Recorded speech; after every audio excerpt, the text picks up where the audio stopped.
This is one of my most favorite proverbs or stories from T.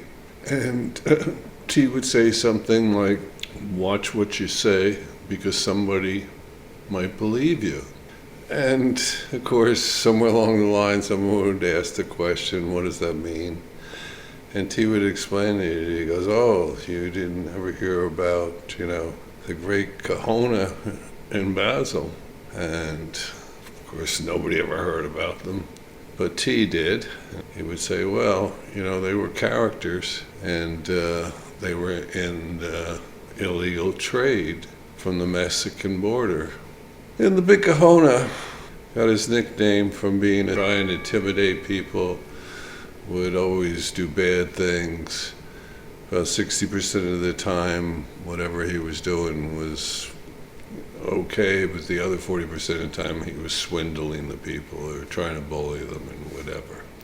So he had a very bad reputation. Basel, same thing. So they connect on the border, and the Big Kahuna gives Basel a price because, they worked, and it was whatever X dollars just across the border, 2X if you wanted it past the agricultural check, and so forth and so on up, right? Well, they did a couple of these things, and they were passable. And so Basil goes to him, well, you want to make some real money, bring back, this crap, particularly, this stuff to New York, and I'll give you X number of dollars for it. And so the Big Kahuna goes, oh, wow, that's a lot of money. Now, they both know this.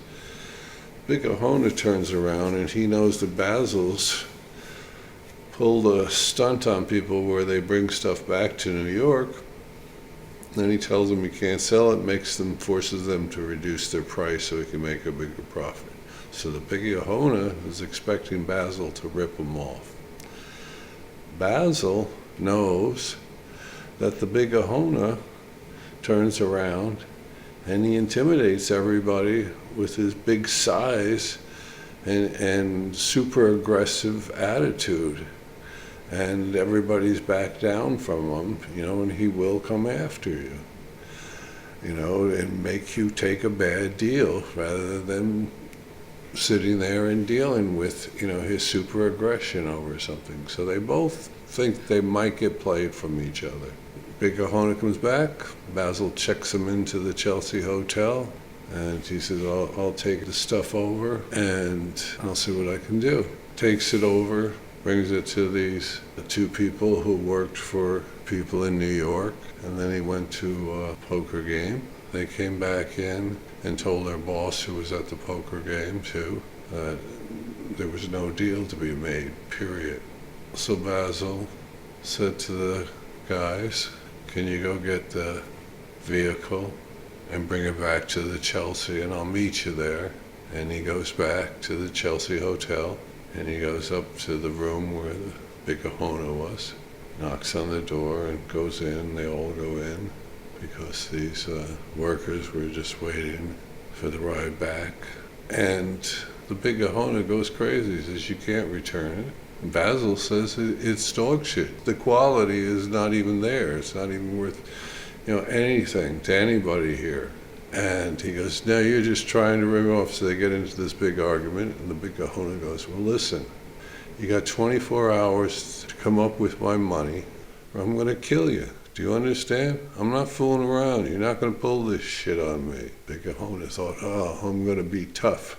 I'm not going to let this New York City slicker, pull some shit and out-bluff me. And he goes again. He says, do you understand? And then Basil goes, okay, look, I've got it. I got it in my mind. You said it. You don't have to keep repeating it. You're going to kill me if I don't come up with the money in 24 hours. Okay, I'm going to go get the money. He walks out the door. The workers walk out the door. They get about a couple steps ahead of Basil. He stops, turns around and goes back to the door. knocks on the door, and when the big kahuna opens up the door, Basil shoots him twice in the chest, kills him dead. The workers run off, and Basil goes back to the poker game and goes to the head guy. He says, "I lost you some workers." And the head guy goes, "What happened?" And he tells him the story that he just turned around and shot the guy twice in the chest. And the big boss goes, "Why'd you do that?" And he goes, "Because I believed him. And I couldn't get the money in 24 hours. And I believed him." And the big boss gets up and he looks at all of these other criminal types. And he says, "You got that?" He says, "He believed him." You better watch what you say, because somebody might believe you. And that's the story of it all.